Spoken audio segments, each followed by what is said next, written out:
Okey, assalamualaikum. So kita kembali lagi. Okey, kembali lagi. Lama tak buat video kan. Selalu jarang-jarang buat video sekarang. Okey. So saya buat video sebab selalunya saya akan buat video pada waktu-waktu yang ada kata waktu-waktu yang tertentu saja. Maksudnya yang bila ada momen-momen yang penting baru saya akan buat video. Right. So hari ni saya akan buat video sikit mengenai crypto market sebelum-sebelum ni. Okay, baru-baru ni kita tengok dia punya orang kata panic selling, mesti semua tengah cuak kan. Okay, so saya tukar ini apa, Ethereum. Okay, kan tahu ada beli Ethereum pula alright. Okay, so saya buka besarkan. Okay, now kita tengok dekat Bitcoin. Okay, Bitcoin kita tengok teruk. Okay, dia jatuh sini. Okay, ini saya buka kat Binance. Sebelum ni saya dah kongsikan. Itu saya buat dekat TradingView. Okay, kalau sebelum ni dekat TradingView saya ada tulis dekat sini, sekiranya dia jatuh below 38k, kita akan pergi ke apa, probably 30k. Okay, around here 29k to 30k untuk kat daily. Okay, kita tengok. Ada kemungkinan sekiranya dia break area ni, dia akan pergi ke this area. Okay, support yang ini. Okay, dan saya beritahu sekiranya dia jatuh bawah daripada ni, kita kemungkinan akan berada pada longer accumulation period kan. Okay, boleh jadi. Okay, so kita nak tengok hari ni. Okay, kita tengok dekat sekarang ni dekat time frame daily. Dekat time frame daily kita tengok dia dah break pun di bawah 36k. Okay, 36k dan sekarang berada pada harga 35. Okay, dan dia punya low semalam dia buat pada 34k. Okay, 34k. Okay, very low. Dan kita tahu ada impulsifnya kejatuhan. Okay, so apa yang kita boleh tengok, ini adalah satu weakness Okay, satu weakness yang menunjukkan market kemungkinan akan buat penurunan lebih rendah lah. Okay, penurunan lebih rendah. So adakah dia boleh pergi terus naik semula daripada sini? Well, ada kemungkinan. Okay, ada kemungkinan dia boleh buat macam tu. Okay, probability. But since dia dah break structure, probability dia rendah lah untuk dia naik terus. Tapi dalam crypto ni apa-apa pun boleh jadi. So not sure, kita tengok dekat sini. Okay, so kita tengok dekat time frame 4 hour. Okay, kat time frame 4 hour kita lihat sini, kita ada resistance resistance area dalam biru ni. Okay, color biru punya kotak ni. Okay, this is resistance area. Untuk dia invalidate pergerakan dia ke bawah ni, dia perlu break ke atas and maintain and sustain those move lah. Okay, upward movement ni dia kena sustain, baru dia boleh break. Baru dia boleh, kita boleh kata yang dia takkan bottom dekat sini. Okay, so for now, kalau kita tengok dia punya price reaction, okay, dia punya behavior candlestick behavior dia agak lemah. Okay, kita tengok candlestick dia agak lemah, dan ada kemungkinan untuk dia retest dekat area sini dan go deeper lah. Okay, go deeper around 30k, dia mungkin akan jatuh around 30k. Okay, for now saya nak bagi tahu this 29k, okay, around 30k, okay, around 30k is our, orang kata, benchmark. Okay, kita punya level benchmark untuk bull punya pergerakan. Below that dia akan masuk ke bearish. Okay, dia akan masuk ke bearish dari segi keseluruhan lah. Okay, kalau kita tengok dekat weekly, dia still making higher highs and higher lows, meaning they're still in bullish. Okay, they're still in bullish. Okay, they're still in bullish structure. That's why bila dia break this support, okay, meaning dia dah pun masuk ke bearish, sebab dia dah break structure bullish tu. Okay, so dia dah masuk ke bearish. Okay, so yang kita tak nak adalah dia break 29.8k. Okay, around this price. Okay, around 30k lah, senang cerita, around 30k kita tak nak dia break below. Okay, so kalau dia break below, that's very bearish lah. Dia akan letakkan bearish punya, orang kata, mindset pada trader, retail trader. Okay, so that is a very not good lah. So for now dia masih lagi belum sampai kat situ. So kita tengok je dulu macam mana price action dia. Dan I'm very sure mesti ramai yang panik gila kan masa dia break kat sini kan. Okay, so saya sebelum saya dah beritahu, saya jangkakan around 38, 39 is still a target. Okay, and dia capai and dia break pun below. So that's why kita kena tunggu price action. Jangan tergopoh gapah lah dalam trading ni. Okay, kita kena tengok price action, reaction. Okay, dia sampai dekat level ni, tengok apa dia buat. Kalau dia break, dia nak turun lagi. Okay, kalau dia boleh rebound and sustain, then dia nak naik lagi. So kita kena relax, kita kena tengok pada price reaction. Okay, so ini adalah yang tengok line kuning. Line kuning ni adalah saya punya orang kata dia punya anggaran lah, dia punya unjuran untuk pergerakan sekiranya dia bottom dekat sini. Okay, so this movement dah invalid. This movement dah invalid sekiranya dia sebabnya dia dah pun break below structure. Okay, dia dah break below structure. That mean saya kena buat semula anggaran ataupun unjuran pergerakan dia yang baru. Okay, so ini dah invalid lah semua ni. Okay, so untuk sekarang apa kita kena boleh buat, kita boleh sabar je lah. Okay, siapa yang dah pun dah beli dekat area sini, okay, 38 and 36k, masih lagi tak rugi banyak, so boleh sell dulu and tunggu price reaction macam mana. Okay, macam saya pun itu hari ada beli dekat sini, and then bila dia break ke bawah dan dia close pada time frame 4 hour. Okay, pada time frame 4 hour saya tengok dia break ke bawah dan dia close kat bawah, saya sell. Okay, saya terus sell sebab saya tak nak ambil risiko. Jadi rugi pun rugi sikit je. Okay, so dia tak adalah rugi banyak ke apa kan, daripada kita tunggu, kita orang kata tu teknik teknik harapan. Orang kata teknik harapan.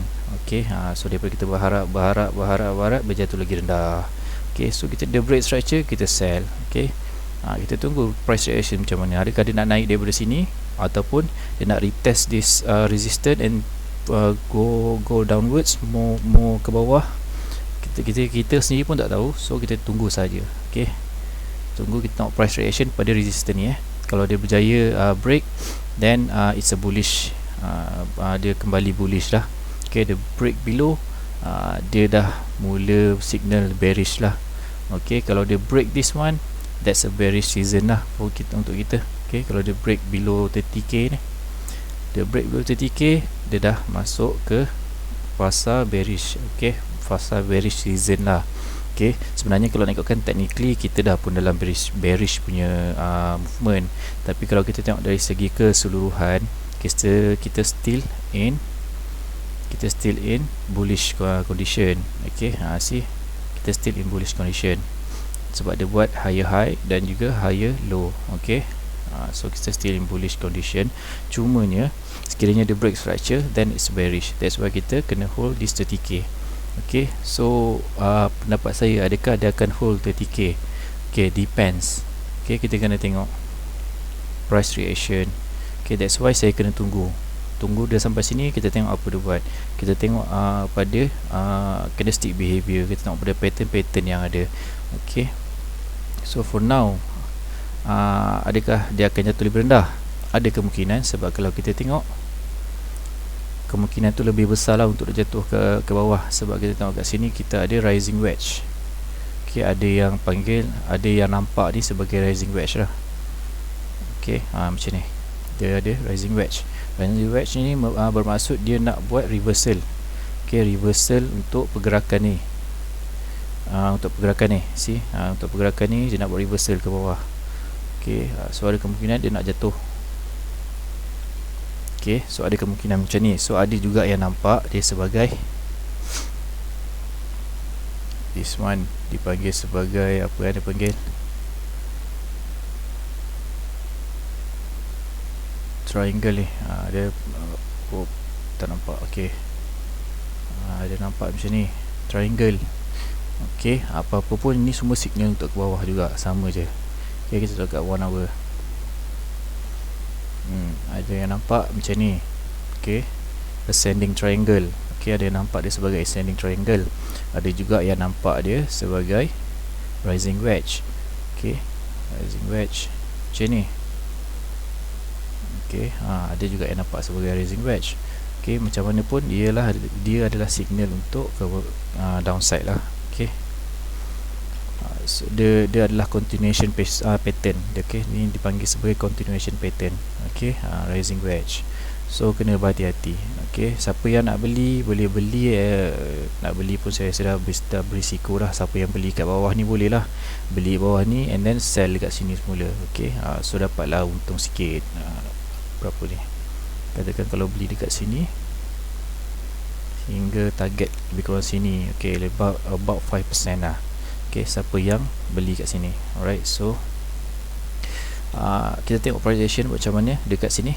Okay, kalau dia berjaya hold, kalau dia berjaya break, that's a bullish sign. Okay, kalau dia tak berjaya, dia reject ke bawah, that's then 30k is our target lah. Okay, 30k adalah target kita. Alright, so itu untuk Bitcoin. Okay, untuk Bitcoin saya akan ulas, kemudian saya akan ulas Ethereum. Okay, kejap. Okay, so Ethereum pun sama juga pergerakan dia macam Bitcoin. Okay, sama juga. Okay, kita boleh tengok dekat sini dah ada buat kenaikan sedikit. Kita tengok dia punya resistance and support. Okay, kita tengok sekejap. Okay, kat sini kita ada minor support. Okay, minor support. Dekat bawah ni kita ada, oh I'm sorry, ini tadi resistance. Okay, ni adalah support, which is agak kuat kat sini sebab kita boleh nampak ada banyak accumulation kat sini. So sini adalah level yang agak kuat, dan kita ada bawah ni. Okay, semuanya jarak agak jauh. So kalau dia berjaya hold the support, then dia akan naik lebih tinggi lah. And kalau dia break ke bawah, dan dia akan jatuh lebih rendah. Okay, so tapi apapun, Ethereum ni dia agak resilient lah. Walaupun harga Bitcoin jatuh teruk, dia still kadang-kadang dia still kuat lah. Dia tak macam kalau kita tengok, kalau Bitcoin dia tak bentuk macam ni, dia tak bentuk menaik macam ni. Dia punya bentuk hampir orang kata sideways. Tapi kita tengok Ethereum dia lebih resilient. Kita nampak dia punya kenaikan tu lebih kuat lah. Okay, but anyhow, bagi saya Ethereum agak stabil lah. Okay, so now kita tengok dekat daily time frame ni, kita ada nampak dia buat rejection dia tak adalah besar mana sebab dia punya orang kata sekejap. Okay, kita tengok dia punya wick ataupun dia punya shadow ni tak besar daripada body dia. Okay, body dia lebih kurang besar ataupun orang kata lebih besar sedikit daripada dia punya shadow. So dia punya rejection pun tak berapa kuat. Okay, right, see dia punya kenaikan pun tak berapa kuat. Okay, kalau kita tengok dekat RSI, okay, dekat stochastic RSI, okay, kalau tengok dekat stochastic RSI, dia dah hampir pergi ke oversold. Okay, oversold, probably dia akan touch this. Okay, dia akan naik touch this this indicator EMA, okay, moving average ni, and dia akan jatuh semula ke bawah. Okay, dia akan buat naik sampai area oversold and then dia akan return ke bawah. Okay, kalau kita tengok dekat RSI ni pun dia dah oversold dan dah naik ke dalam ni lah area ni, which is kalau ikutkan agak bullish sebenarnya. Tapi kita tengoklah macam mana. Okay, sebab indikator ni pun orang kata dia taklah begitu tepat. Okay, kita boleh jadikan dia sebagai guide saja. Okay, kita tunggu price action macam mana. Okay, kita tengok daripada segi volume juga. Sekejap saya cari volume indicator.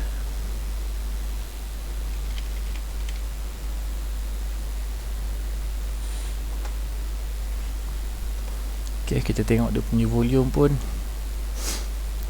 dia punya volume agak kuat sikit berbanding dengan yang bawah-bawah ni, yang belakang ni, tetapi tidak sekuat Inilah apa bearish sebelum ni.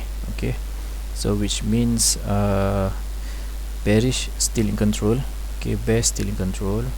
Okay, bear still in control, and kita kena break this support lah. Okay, break this support. Dan kalau nak ikutkan sini, sebenarnya kita ada area ni. Okay, area dia agak besar. Okay, area dia agak besar between this and this. Okay, untuk dia orang kata sebagai signal bullish, not completely safe but signal bullish. Okay, signal as a bullish. Okay, so itu untuk Ethereum. Kita tengok Cardano. Okay, Cardano. Okay, Cardano punya rejection kuat impulsif. Kita tengok dia punya rejection ni panjang shadow dia. Okay, sangat panjang. Okay, so siapa yang ada target kat sini, siapa yang beli kat area sini, boleh take profit dah kot. Okay, dia berada di paras ni lah, sama dengan paras ni. Okay, which is quite weird sebab sini agak lemah sebenarnya, support yang agak lemah. Tapi maybe sebab dia dah terlalu oversold kan, dia dah terlalu tinggi jatuh, dia dah terlalu oversold. So maybe that's why dia reject juga kat sini. Okay, ramai dah standby dekat sini. Okay, so ada kemungkinan dia akan jatuh semula. Kita tengok, sebab kita tengok sebelum ni pun dia punya ni dia cuba buat kenaikan sampai sini, kemudian dia reject semula. Nampak tak? Nampak tak? Dia punya shadow and body dia pendek, dia reject ke bawah. So bear still melawan. Okay, so kita tengok, dan dia dah pun sampai, dia dah touch this moving average. Okay, moving average. Okay, kita tengok dekat daily. Yep, ada kemungkinan dia akan buat sedikit kejatuhan lagi, ataupun dia mungkin akan buat retest kepada area ni. Okay, 0.94 sen ni. Okay, ada kemungkinan dia nak buat retest macam ni. Kemungkinan dia, orang kata dia buat double bottom lah. Okay, dia buat double bottom macam ni, then go up. Okay, ada kemungkinan. Tapi biasalah dia crypto ni based on price Bitcoin juga kan. Kalau Bitcoin punya price cantik, boleh steady, then overall crypto market pun akan steady. Okay, saya tutup sikit. Okay, so itu untuk Cardano lah. Overall kalau saya nak terangkan satu persatu pun, kita tengok semua market pun lebih kurang sama.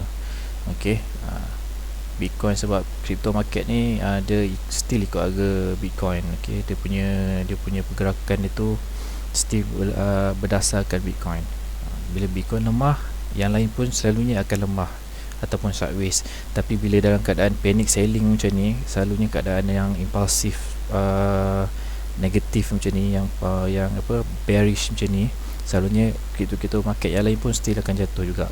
Okay, so memang susah untuk diorang lari daripada Bitcoin punya harga. Okay, even untuk metaverse pun sekarang token-token dia agak jatuh juga. Okay, okay, kalau kita tengok dekat, okay, boleh nampak ke trading view ni?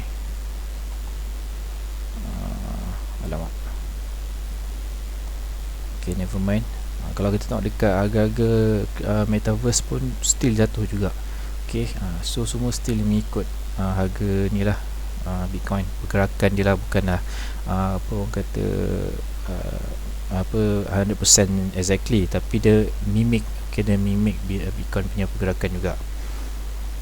Okay, so as long as Bitcoin berjaya hold above 30k, kita still dalam keadaan bull season. Okay, bull season overall saya cerita secara overall. Above 30k kita still in bull season, below 30k kita dah masuk bearish season. Okay, dari segi teknikalnya kita dah pun berada dalam keadaan bearish. Okay, dari segi teknikal kita dah pun berada dalam keadaan bearish. Kita boleh tengok daripada November 11 November dah start turun. So this is a bearish movement.